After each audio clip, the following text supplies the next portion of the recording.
Go ahead and subscribe to my fucking channel. Yeah. What's your favorite scene in Players Club? It'd probably have to be the fight. I say the fight. No, the fight. I got some funny shit about the fight. Like, the fight was not supposed to go the way it went. For real?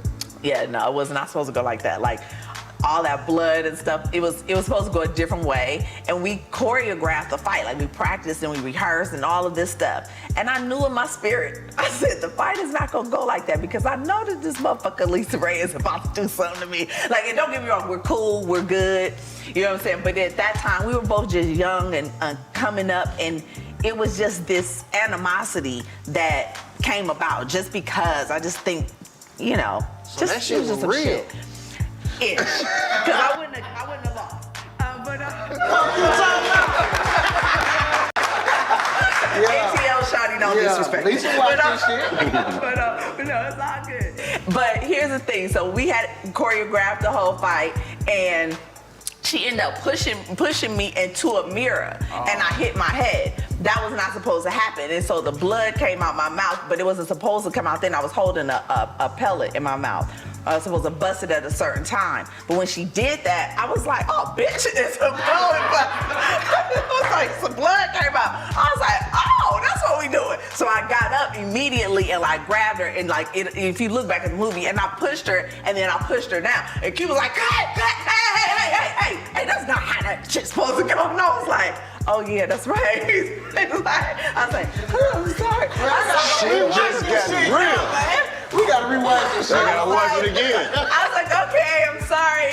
You know, I ain't know that bitch was 50-50. So it just, you know, it just. But I think that's just, you know, without the proper, I guess, training, and I was new, she was new, and so shit happens. You know what I'm saying? And it just went down the way, and I was like, hey, I was very reactive. Y'all both embraced the role. Yeah. Hey, man. So that fight was not supposed to go like that. But it was tension built up because the other scene, when I say I run this motherfucker and I put my finger in her face, that wasn't like that. That wasn't written in there at all. And what I told Cube is I was like, I don't want her to like rehearse with me. I don't want us to go through this scene because I want her to be hella uncomfortable when I walk up on her. And that was what made it believable. Because anything we rehearsed, it was too rehearsed. She would just be really like, oh, well, girl, don't back up off me, girl. And I was like, I don't want that. Like, I want it to be like, the hell? So I just ran up on her and was like, I run this motherfucker, and put my finger in her face. And she was like, oh, nah. You know what I'm saying? So all of that is real. It's almost like, oh my God, I can't believe she put her finger in my face. So it was a tension there. Fuck the script. Fuck the script. That's what I said, fuck the script. But Q, he said, okay, he pulled me to the side after like our first few days. He said, okay, I'm giving you, Jamie, and Bernie, y'all could just kind of go. And I was like, but I'm not a comedian. I'm doing what the fuck I'm doing, really. And he was like, no, just do what you know and what you feel is right for this. Yeah. So it was good. It was good. So that's the backstory. Man, there's so many classic lines in that movie. Nigga, when they had Dollar Bill in the trunk, he was like, I got insomnia. Right. Bernie was just a genius. He was a comedian genius, but he was just also like a brilliant person. That set had to be lit. Yeah, Man, I know it was. It was a good, fun. Good Charlie energy. Murphy. Yeah. Yeah, like a lot of people didn't know Charlie Murphy was in that, you know? And just good people.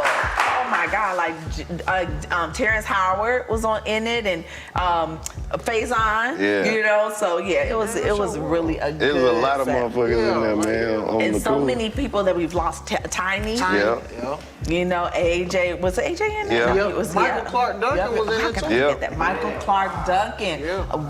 Man, and oh man, when just thinking about that, yeah, and all of those guys were like so incredibly talented and just really kind. Like it was like a good asset, you know what I'm saying? It wasn't stressful. So I'm thankful for that. Luke didn't turn the set out. Luke was a fucking gentleman. Like, But that's the thing, he's the nicest dude. But it's People like, if don't he walk get it. in a room, people just start fucking. no. There's no bullshit. Everything. Women just start fucking And just and get taking butt their clothes naked and off. start eating pussy. That's what he told Man, when I hosted this strip battle one night. Luke came from Miami. Man, the bartender had her titties out serving drinks. Everybody was in there. And he just lay back. He was chilling. He didn't even tell him. I ain't even He come just for all that. Man. Yeah, that's what he said. He said, if you look at, I never take my clothes off. He said, I never take one thing off. It's just people around me. Just start. And I was like, damn. He asked me to do a video after Players Club. That here, lizard. He had a group. Y'all probably like, what the fuck is that song? But so I went to go do the video, and it was true. Like, all the girls was like, well, it's a Luke for Luke. I was like, okay, well, y'all have fun. I'm over here trying to learn how to dive off this cliff. That man's a legend. Yeah. He's good people too. Definitely. Go ahead and smash that fucking subscribe button. You feel me? Show some love. Don't be a bitch ass nigga.